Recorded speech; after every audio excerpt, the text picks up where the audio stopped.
Well, hello everyone. Magic of the Cup and all that. It is 25 to 3. What a remarkable time to be doing a video verdict on a Saturday. But there we go. It was equally strange being here at midday. And actually what I've discovered today is that the sun reflects bang off the away dugout right up to us in our eyes in the press box, which makes it very difficult to see what's going on.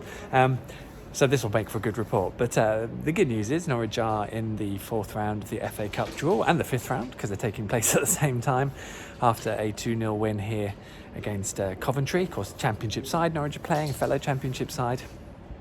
But this was extraordinarily comfortable compared to how the league campaign has been, even though that's been going very well too. Norwich scored in the 6th and 7th minute.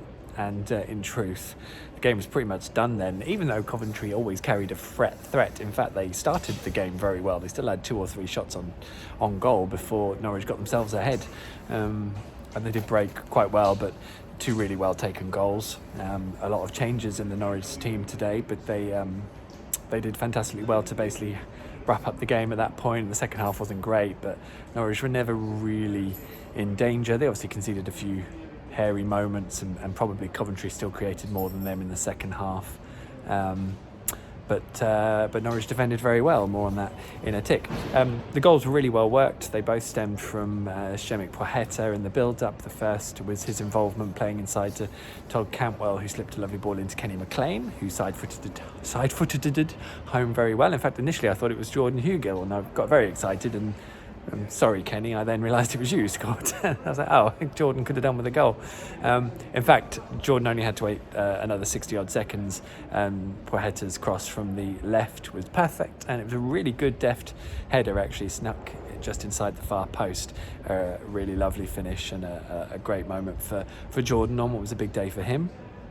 Starting for the first time since Rotherham, off the top of my head. I must confess I didn't check that, but he got most of the game. Timo Pukki did come on late on, as did Emi Buendia. Emi probably coming on because Todd had a slightly close call with a yellow card, and probably forced Daniel Farke's hand a little bit, but I think by the same token, Daniel Farke was happy to keep those 2 ticking over. He'd rather do that than just give them a complete 2 weeks off, which again is a fair scenario. It's equally as likely to go down with an injury at home, as has happened before with some players. So they both survived it, as did Norwich. So 2 really nice worked goals.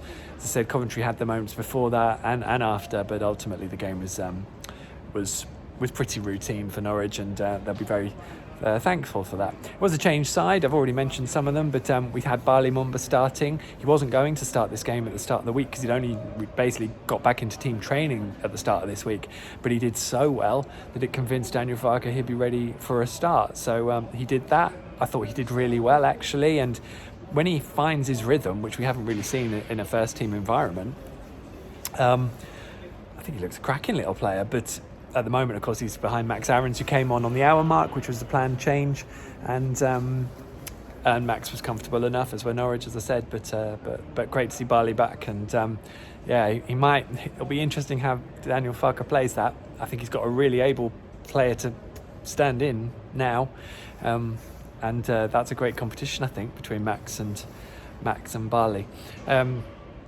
We had a centre-back pairing of Gibson and Zimmerman from the start. Again, that wasn't really a surprise, and I think with Daniel Barden being in goal, that kind of prompted a more experienced centre-back pairing in front of them. In fact, Andrew Omobamidele didn't make the squad in the end, which is a shame for him, and I'm sure he'll be disappointed with that. But, time's on his side. His moment will come, of course. The only slight drawback was that Christoph Zimmerman didn't come out for the second half with a slight hip complaint. It's nothing that Daniel Farke is too worried about, so it's mostly a cautionary move by the sounds of it. Grant Hanley came off the second half and did well, of course, as you'd expect. Grant and Ben would remain my first choice pairing, I have to say. And then we had Javi Quintilla, who played the full 90 minutes, which is great to see. That's a great moment. He has been out a while, and I think it was kind of rusty. He did okay, but it was rusty, so this is where it'll get a little bit tricky, because when is he next going to play? Obviously Norwich will have a 4th round tie, so that will help, and he may well need that to find his rhythm, but it'll be interesting who Daniel decides to start with at Cardiff on Saturday. Jakob Sorensen did get to play, and he played another 85, 88 odd minutes basically. He played a full game. Ollie Skip came on for him late just to keep Ollie ticking over. And Jacob did well in the middle. It's the first time we've had a real proper look at him. I think it was an interesting game for him to do that in, because Norwich were kind of in a protection sort of state of being 2-0 up. So him taking his time in possession, moving it around neatly, he's obviously so intelligent with the pitch and his technical ability that he's incredibly neat and tidy. If the pace needed to be there, it would be interesting how he would then move things about. He's obviously a very good footballer, so it's just going to be interesting how and where he gets utilised in that role, which might start at Cardiff if Xavi, of course, starts at left back. We'll have to see. But it was good to see Jakob there, and I think in a way he will have to adapt to play in that role for Norwich, I think. Good seeing him alongside Alex Tettey, who was just wonderful, and his Tettey turn is amazing. Make sure you see it. It's on my Twitter feed. It's just wonderful. I couldn't love the guy more. He's just such a great bloke, and the way he plays football, he was so controlled, composed, reliable. You could just sling him in there, hand him the captaincy, and you knew he was going to be like a rock in the middle. And minus maybe the first 3 minutes when Norwich looked a bit open in midfield against Coventry's 3-5-2, they looked pretty secure, and Alex is a marvel. Whether you'd want Sorensen and Ollie Skip in the middle for a championship game, I'm not so sure. So that dynamic may affect when we get to see Jakob as well. It'll be interesting, really interesting that. But it was good to see Jakob play, and I think we know what we're going to get from him in that role. So, the choice of games would probably be a sensible selection dilemma really for Daniel Farke to look into.